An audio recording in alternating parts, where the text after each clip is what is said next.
అందరికీ నమస్తే అండి. రాష్ట్రంలో రాజకీయాలకి, కులాలకి ఖచ్చితంగా సంబంధం ఉంది.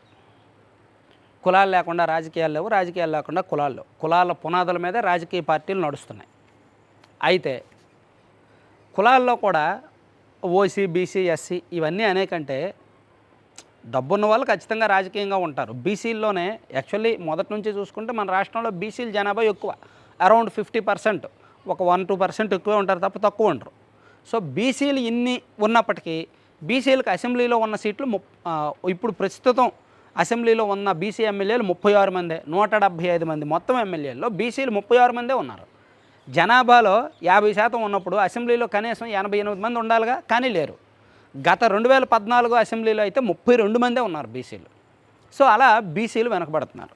బీసీల్లో కూడా పర్టికులర్గా కొన్ని కులాలకు ఎక్కువ సీట్లు ఉంటున్నాయి. ఉదాహరణకు కొప్పుల వెలమ, లేదా కాళింగ, లేదా యాదవ కమ్యూనిటీ, లేదా మత్స్యకారులు, వీళ్ళకి ఎక్కువ ఉంటున్నాయి. కానీ బీసీల్లోనే ఎక్కువ ఓటింగ్ ఉన్న కొన్ని కులాలు, రజకులు, నాయీ బ్రాహ్మణులు, దేవాంగ ప్లస్ పద్మశాలి లాంటి కమ్యూనిటీలు వెనకబడుతున్నారు. ఒడ్డెర లాంటి కమ్యూనిటీలు వెనకబడుతున్నారు. సో ఇప్పుడు ఒక కమ్యూనిటీ బాగా సీటు కోసం పట్టుబడుతోంది. 2 పార్టీల్లో కూడా మీరు ఎవరికైనా ఇచ్చుకోండి, కానీ మా కమ్యూనిటీకి సీట్లు ఇవ్వాలి, మా బలం ఉన్న చోట కనీసం 2 అసెంబ్లీ సీట్లు మా కులస్తులకు ఇవ్వాలి అని 2 పార్టీలకు కూడా ఆ కమ్యూనిటీ పెద్దలు పదే ఈ మధ్య విన్నవించారు, లెటర్స్ కూడా రాశారు. మొన్న మంగళగిరిలో ఒక మీటింగ్ జరిగింది, దేవాంగ కమ్యూనిటీ అనమాట. సో దేవాంగ సంక్షేమ సంఘం రాష్ట్ర అధ్యక్షులు డికే నాగరాజు గారు, అలాగే దానికి 2 పార్టీల్లో ఉన్న ఈ సామాజిక వర్గ పెద్దలు, పార్టీల నాయకులు హాజరయ్యి వాళ్ళకి రాష్ట్ర వ్యాప్తంగా సుమారుగా 20 లక్షల ఓట్లు పైగానే ఉన్నాయి అనేది ఆ కమ్యూనిటీ చెప్తున్న లెక్క. అలాగే రాష్ట్ర వ్యాప్తంగా అన్ని నియోజకవర్గాల్లో కూడా యావరేజ్గా ఒక 10 నుంచి 15 వేల ఓట్ల వరకు మాకు ఉన్నాయి అని చెప్తూ చీరాల, రాజమండ్రి రూరల్, పుట్టపర్తి, హిందూపురం లాంటి ఎంపీ సీట్లను కూడా కేటాయించాలని డిమాండ్ చేశారు. వాటితో పాటు కొన్ని అసెంబ్లీ సీట్లు ధర్మవరము, హిందూపురము, చీరాల,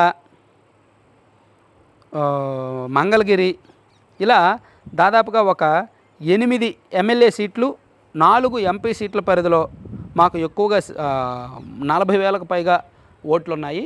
సో మాకు ఖచ్చితంగా ఈ సీట్లు ఇవ్వాలని డిమాండ్ చేశారనమాట. యాక్చువల్లీ దేవాంగ కమ్యూనిటీకి తెలుగుదేశం పార్టీలో నిమ్మల కిష్టప్ప గారు గతంలో కేంద్ర మంత్రిగా ఉన్నారు, ఎంపీగా పనిచేశారు, ఒక హయ్యర్ పొజిషన్కి వెళ్ళారు నిమ్మల కిష్టప్ప గారు. టీడీపీ ఆ ప్రయారిటీ ఇచ్చింది. సో ఇప్పుడు కూడా నిమ్మల కిష్టప్ప గారికి ఇస్తే హిందూపురం ఎంపీ ఇస్తారు, లేదా ఏదో ఒక ఎమ్మెల్యే సీట్ ఇస్తారు. హిందూపురం పార్లమెంట్ పరిధిలో ఏదో ఒక ఎమ్మెల్యే సీట్ ఇస్తారు. ఒకవేళ ఆయనకు వయసు రీత్యా ఆయనకు ఇవ్వని పక్షంలో ఆ కమ్యూనిటీ వాళ్ళకి ఎవరికో ఒకరికి టీడీపీ ఇవ్వడానికి రెడీగానే ఉంది. అక్కడ దేవాంగతో పాటు పద్మశాలీస్లో కూడా ఎవరికో ఒకరికి సీట్లు ఇస్తున్నారు. 2014లోనేమో ఇక్కడ గంచి చిరంజీవి గారికి మంగళగిరిలో ఇచ్చారు, పోతుల సునీత గారికేమో చీరాల్లో ఇచ్చారు. 2019 వచ్చేసరికి కూడా కొంతమందికి సర్దుబాటు చేశారు. కానీ ఇప్పుడు పద్మశాలీస్కి కాదు, దేవాంగలు ఓట్లు ఎక్కువగా ఉన్నాయి, మా ఓట్ బ్యాంక్ ఎంత ఉంది, సో మాకు ఖచ్చితంగా సీట్ ఇవ్వాలని చెప్పి పర్టికులర్గా కొన్ని సీట్ల విషయంలో ఈ కమ్యూనిటీ బాగా పట్టుదలగా ఉంది. వైసీపీలో చూసుకుంటే చీరాల సీట్ని దేవాంగ కమ్యూనిటీ నుంచి బీరక సురేంద్ర గారు ఆశిస్తున్నారు. ప్రస్తుతం ఆయన దేవాంగ కార్పొరేషన్ చైర్మన్. సో ఆయన చీరాల సీటు విషయంలో చాలా స్ట్రాంగ్గా పట్టుపెట్టారు. సో ఆయనకు ఆ సీటు ఇమ్మని ఆ సంక్షేమ సంఘం, ఆ సామాజిక వర్గం కూడా పట్టుబడుతోంది. జగన్మోహన్ రెడ్డి గారిని కలిశారు, రిప్రజెంటేషన్ ఇచ్చారు, వినతిపత్రం ఇచ్చారు, అంతా జరిగింది. ఎందుకంటే అక్కడ ఆ ఓట్లు కూడా ఎక్కువ ఉన్నాయి. చీరాల్లో అరౌండ్ 30,000 దేవాంగ సామాజిక వర్గ ఓట్లు కూడా ఉన్నాయన్నమాట. సో దానికోసం వాళ్ళు ఒక అంటే సమ్మతమైన డిమాండే చేస్తున్నారు. వైసీపీలో ఈ కమ్యూనిటీకి సీట్లు ఇవ్వట్ల, టీడీపీలో గతంలో ఇచ్చారు, మేబీ ఇప్పుడు కూడా ఇవ్వడానికి రెడీగానే ఉన్నారు. కానీ వైసీపీలో మాత్రం పద్మశాలీస్కి ఇస్తున్న ఎంకరేజ్మెంట్ దేవాంగులకు ఇవ్వట్ల. ఇద్దరికి కూడా సేమ్ కులవృత్తి ఉన్నప్పటికీ వాళ్ళ కమ్యూనిటీ వేరు, వీళ్ళ కమ్యూనిటీ వేరు. అందుకని మా కమ్యూనిటీకి సీట్లు ఇవ్వండి అని కోరుతున్నారు. సో మరి చీరాల విషయంలో ఆల్రెడీ సర్వేలు కూడా జరుగుతున్నాయంట. బీరక సురేంద్ర గారికి సీటు విషయంలో కొంత పాజిటివ్గానే మూవ్ అవుతుంది, ఫైల్స్ అయి మూవ్ అవుతున్నాయి. ఆయన కూడా కొన్ని ప్రయత్నాలు చేస్తున్నారు, ఆయన కూడా తన బలం చూపించుకునే ప్రయత్నం చేస్తున్నారు. పార్టీలో కూడా ఆయనకు మంచి పేరే ఉంది. మేబీ కమ్యూనిటీ డిమాండ్స్ అలాగే లోకల్ డిమాండ్స్ చూసుకొని ఆయనకి ఇస్తారా, లేదా ఇంకొక అసెంబ్లీ ఇంకో చోట ఏమైనా సర్దుబాటు చేస్తారా అనేది అయితే చూడాలి. Thank you.